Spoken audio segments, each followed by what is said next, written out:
Mario Kart has come a long way since its debut in 1992 and has developed into one of the most popular video game racing franchises in the world.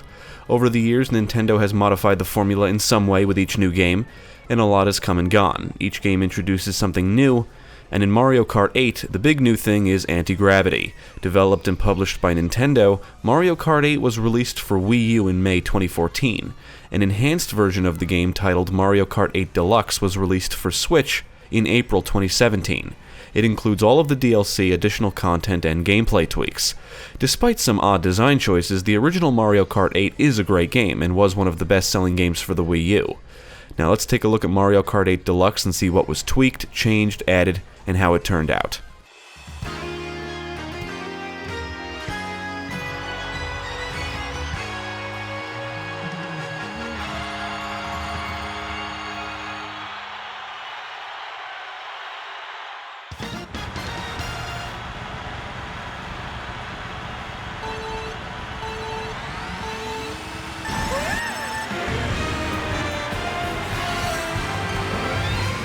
Mario Kart 8 features not only karts and bikes, but also ATVs. The game borrows elements from Mario Kart 7, including the gliders and unlockable vehicle parts.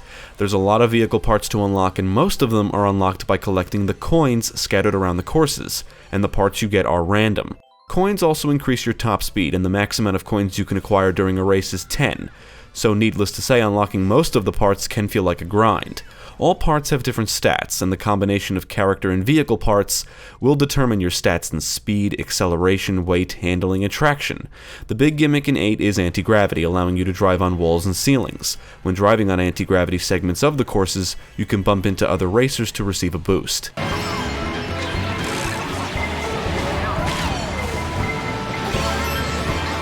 Deluxe supports multiple control options, including the GameCube controller, and it was updated to support Labo. You can accelerate, brake, hop, drift, perform drift boosts or mini turbos, perform tricks, and glide after driving off certain ramps. Deluxe adds in a third level of mini turbo called Ultra Mini Turbo, and introduces a feature called Smart Steering, which is enabled by default. It makes staying on the courses easier. However, you cannot activate the Ultra Mini Turbo with it enabled. Each vehicle does feel different, and the character and parts you select do make a difference. The game features a large roster of characters, and they're not all from the Mario universe. There are several guest characters from other Nintendo franchises, including Link from Zelda, the Inklings from Splatoon, and Isabelle and the Villagers from Animal Crossing.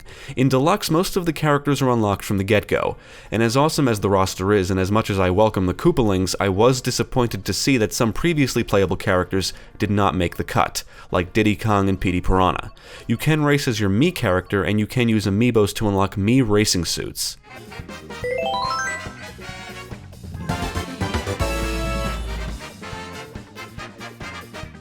Mario Kart 8 features numerous game modes and supports both local and online multiplayer. You can race for cups in the Grand Prix, try to set record times and race staff ghosts in the time trials mode, and battle opponents in different stages. You can race and battle other players online and even set up tournaments. In our experience, Deluxe has better and more stable online gameplay than some of Nintendo's other offerings on Switch. The battle mode in Deluxe has seen some significant changes. 8 only included the classic balloon battle game type, and the stages were simply racing courses reworked for the battle gameplay.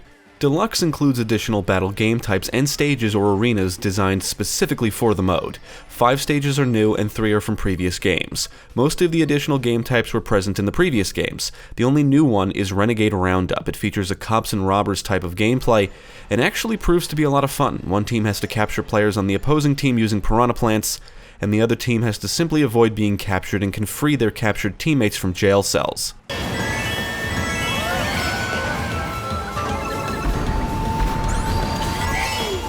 One element that has always made Mario Kart unique is items. Mario Kart 8 only allowed racers to hold one item, but in Deluxe you can hold 2, and the double item box from Double Dash makes a return.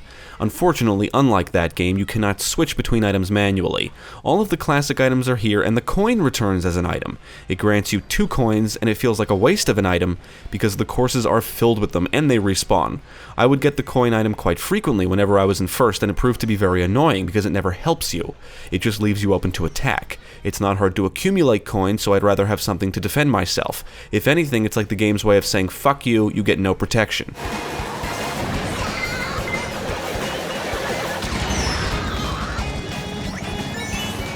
New to Mario Kart 8 is the Boomerang Flower, Piranha Plant, Superhorn, and Crazy 8, and Deluxe brings back Boo and the Feather, which is only available in the battle mode.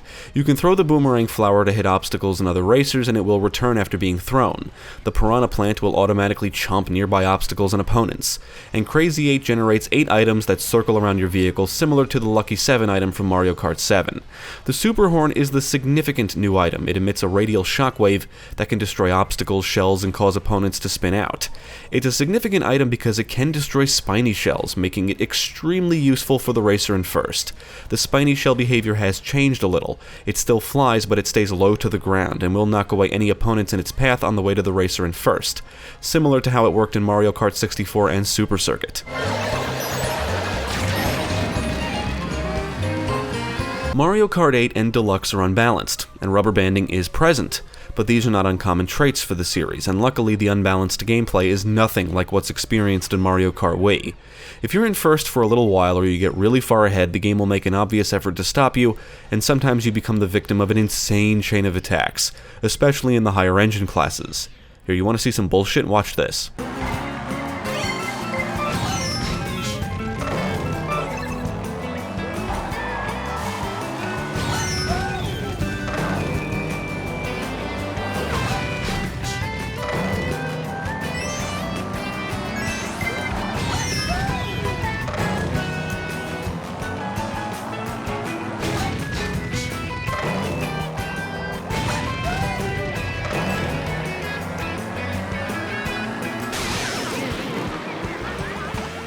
That's in 50cc, by the way, and I'm convinced the game likes to fuck with you. During that same race, lightning forced me to drop a Superhorn right before a spiny shell got me. The rubber banding will often make the vehicle stats feel like they mean nothing. Driving well and frequently performing mini-turbos and tricks for small boosts should lead you to victory, and 8 and Deluxe feel more forgiving than some of the previous entries. Lightning is the only attack that will cause you to drop or lose your equipped item and the one you have in reserve. You won't lose items after falling off the course, and Lakitu is very quick to return you to the course. Furthermore, earning a 3-star rank for a Grand Prix Cup simply requires you to win each race. The engine classes can also be seen as the difficulty. The higher the engine class, the more challenging the gameplay. All of the engine classes from the previous games, including Mirror, make a return, and new to 8 is 200cc, and vehicles will move significantly faster in this class.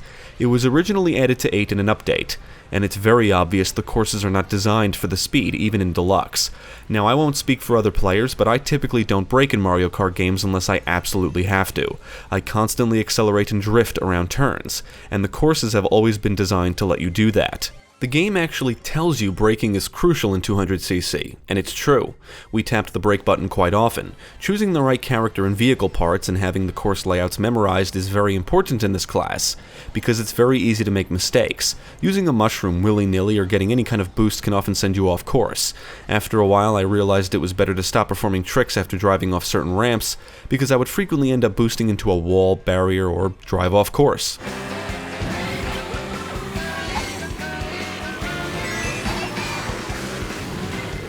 The increase in speed will change how you play, at least in the beginning. All of the skills you've learned and have grown accustomed to in the previous engine classes mostly apply, but you have to think more about the basic mechanics. In the previous games and lower engine classes, once I got the mechanics down, I could easily accelerate and drift around without too much issue. It became second nature, so all I had to really think about was items and make sure to avoid any obstacles on the course.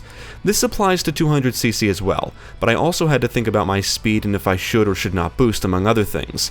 Choosing the right combination of character and vehicle parts is important, because that dictates how your vehicle will handle. With enough practice, you can drive perfect laps around the courses, but 200cc definitely has a learning curve.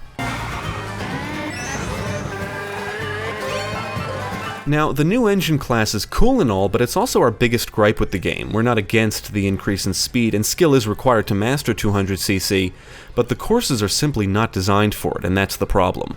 Alterations were made to physics and boost values, but the layouts are unchanged. Like the previous games, all courses are designed so you could speed, drift, and perform mini-turbos to complete laps as fast as possible, without ever having to tap the brake button. The speed of the higher engine classes makes it more challenging, but it's always possible. If you start at 50cc 180cc and move your way up, everything you learn should prepare you to take on 150cc and mirror. 200cc's increase in speed almost requires you to slow down or brake, at least at first, which can be hard to get used to, and is also a contrast to what you've been doing all this time.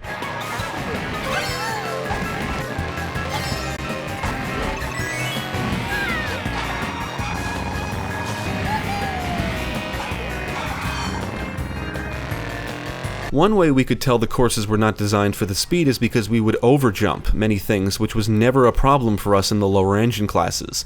Some courses include ramps or platforms that will launch you to other platforms or areas with ramps, and if you perform tricks, you'll be flying and boosting through these segments of the courses.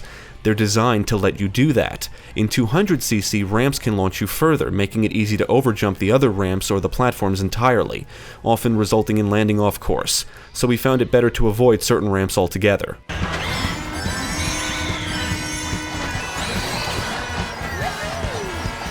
Now, luckily you can brake while drifting, and that's something we had to get used to in 200cc. Holding down the accelerate button while drifting all the time without braking will often lead to disaster, because you're simply moving too fast to make clean turns. You have to either slow down, or use a character and vehicle part combination that can handle the turns better. Any courses with a lot of twists and turns can result in a lot of mistakes and crashes in 200cc. Even the AI struggles to stay on course. We've seen them drive into many walls and barriers and fall off courses frequently, and much more often than in the other engine classes. We think the developers should have either modified the layouts of the existing courses or included new courses to accommodate 200cc.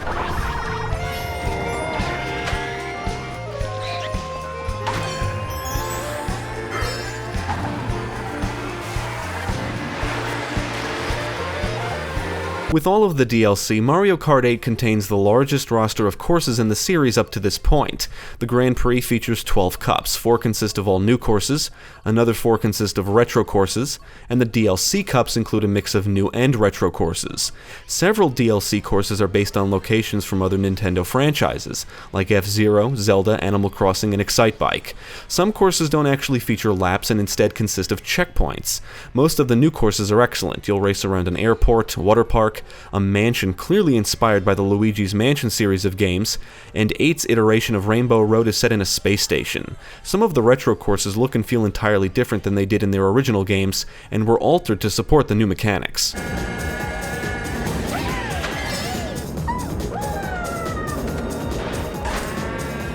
There will be plenty of hazards to avoid along with ramps, boost pads, and shortcuts to utilize. You'll have to watch out for lightning that strikes the boost pads on the Cloud Top Cruise course, statues firing lasers in Bowser's Castle, and several courses feature piranha plants ready to chomp any driver that gets near them. The only course we think is unremarkable is Ice Ice Outpost. It's a DLC course that's very bland and uninteresting when compared to the others. Courses like Excitebike Arena and Animal Crossing will differ in some way each time you race on them.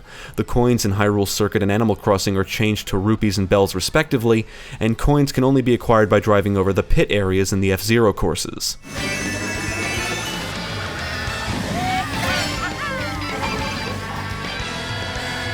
Mario Kart 8 Deluxe does look better than the original. With the Switch docked, the game is presented in 1080p, and 720p when playing with the Switch in handheld mode.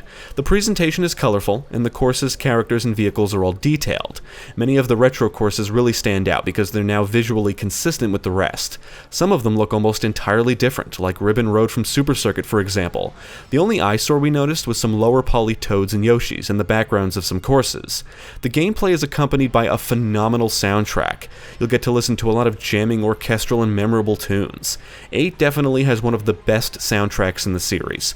On the technical side, we encountered no major bugs or issues, and the game runs at a smooth 60 frames when playing solo or locally with another player.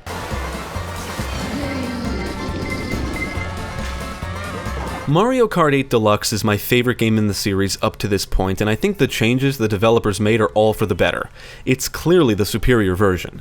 Deluxe includes a lot of content for both single-player and multiplayer. I love the large roster of playable characters, there's a ton of courses, and the variety is excellent.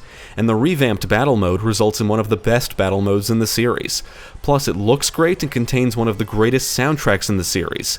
I think 200cc is neat and does require skill to master, but because the courses aren't really designed for the speed, we found it resulted in more frustration than anything else. And keep in mind, the unbalanced gameplay is still in effect in 200cc, it's just a lot faster. Unbalanced gameplay is nothing new for the series, and Deluxe is far from the worst offender, but it is still a problem, and I definitely felt cheated out of wins on more than one occasion, especially when racing in the higher engine classes. Most of the problems I have with the game I actually expected going into it, so they didn't come as a shock. It's typical Mario Kart.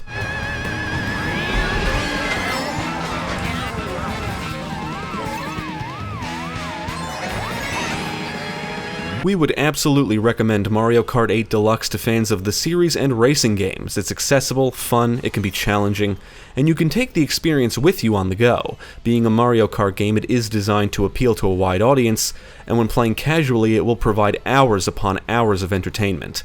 Those looking to master the mechanics and gameplay will surely notice flaws with balance, but the issues never overshadow what makes this game so appealing and fun in the first place. Definitely check it out.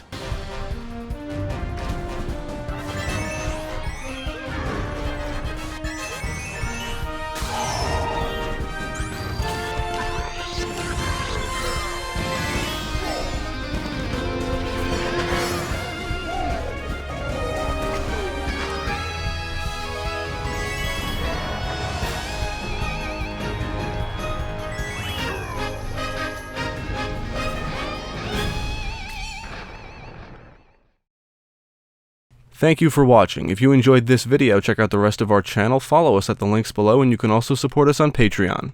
If you're interested in more gaming content, check out our friends over at Gamecast.